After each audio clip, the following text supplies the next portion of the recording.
Welcome back to the Michael Cohen Show on our continued journey to 250,000 subscribers. We're like 3,000 shy, so make sure you hit subscribe. Make sure you watch. Make sure you turn your notifications on and share with your friends because this stuff is important.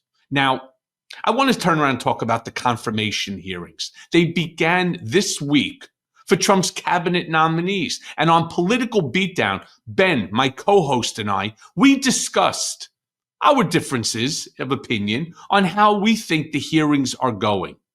Now, my major takeaways were that all of the nominees were coached to say the exact same thing, stay on Trump's narrative, and they are doing that. They are sticking to the narrative because they fear that if they don't, they will actually get canned before they're even confirmed. Remember that Donald Trump has absolute and total control over the House and the Senate, and that he has invoked fear into these individuals. When you start to watch, for example, the Democrats asking questions, you're getting questions that we, the American people, want answers to. The Republicans, they're asking questions like, you love your husband? You love your wife? You love your children? How many push-ups can you do? I'm not certain that the American people actually care about that as much as they care about getting answers to some of these questions. Play the clip. Let's talk about this Scott Bessent confirmation hearing as well. So he's asked a pretty basic question, which is, are there any policies proposed by Trump that you expect will increase prices for families? A pretty basic question, right? Like everybody agrees that these tariffs are going to increase prices. Bloody mass deportations, when you take away the labor force, that's going to increase prices. Watch what this guy says, though, who Trump wants to be the Treasury Secretary and who will be the Treasury Secretary. Here, watch this. Are there any specific policies proposed by the president-elect that you expect will increase prices for families? There's nothing I can immediately think of. So that's a no. If the president-elect were to propose a policy that you believe will increase prices, would you advise against it? I would speak to President Trump about it. It is his decision, and I believe that we think that if we look back, that it is a complete composite return in terms of aggregate inflation numbers, and I think it's very difficult. Well, I have limited time, so if you believe that a policy that is proposed by President Trump would increase prices, would you advise him against doing it? Yes or no? I can't answer that question because it's a hypothetical. All right, let's move on to when we met prior to the hearing, you told me that President Biden was responsible for increased prices over the past 4 years, something we can litigate, but I don't want to right here. By the same token, I assume you would agree that if prices increase in the next 4 years, President-elect Trump would be responsible. I think there could be a variety of reasons. I mean, what is that worth? It's amazing, isn't it?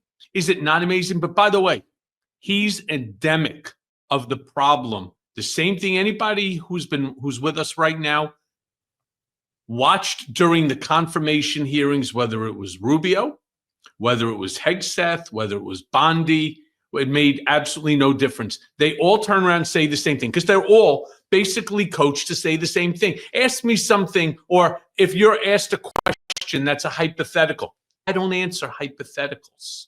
Well, how could you not answer a hypothetical?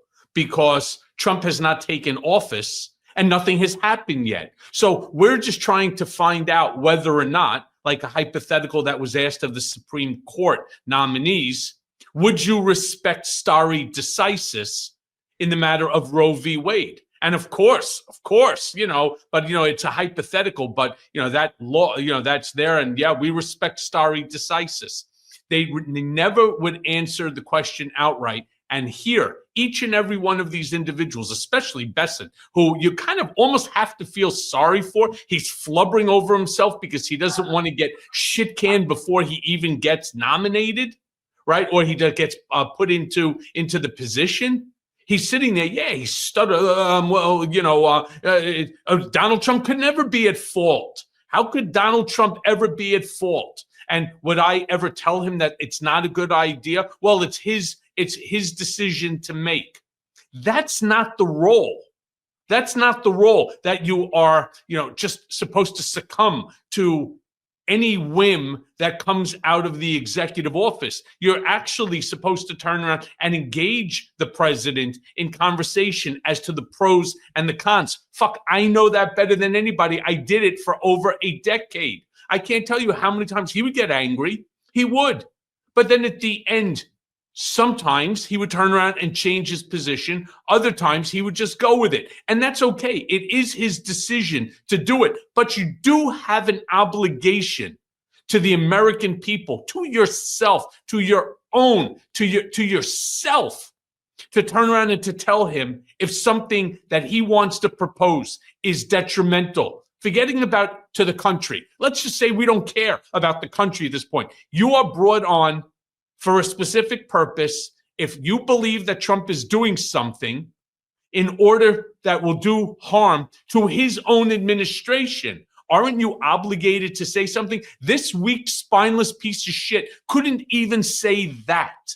He couldn't even say, of course I would turn around and tell him that I don't think that here are some options. There's a reason why I believe that this is not good for you. Forgetting about even talking about the country. It's not good for you or the administration. Just take it under advisement. That's what he could have said. And the ones who get my two-finger salute today are the Republicans that will turn around for somebody like Pete Hegseth, like Markwayne Mullins. For God's sakes, though, I got to be honest with you. I think Markwayne Mullins was the most effective Republican asking Pete Hegseth questions because they were so complimentary. There was humor in it. They were complimentary to him. They completely ignored all of the negatives. And they turn around, who should you go ahead and thank? And when, of course, Pete Hegseth, forgot to thank his wife for, providing him a family and children and so on, he turned around, he had to remind him. He was great for Pete Hegseth. He humanized him and everything. But that's not what they're there for. They're there to actually ask questions, substantive questions. And remember, I went through that process 7 times, but I didn't have the luxury of a mere 4 hours, which is what each one of these nominees had. Each of my 7 hearings were 9 hours long. All right, 63 hours of it, where one side just beat the living shit out of you and the others asked you to explain. I didn't have anybody turning around saying, "Oh, Mr. Cohen, you're a great family man. You've helped so many people over the course of your." So I didn't have any ass rubbing. I can assure you that, right? And I'm absolutely disgusted by the way that the Republicans were turning around, and for all of them, like including with Pam Bondi, why didn't a Republican turn around and say, "Ms. Bondi, you're seeking to be confirmed by this body as the next Attorney General, and on paper your CV is wonderful, but I cannot imagine, considering every single person that I know has heard of that tape with Brad Raffensperger.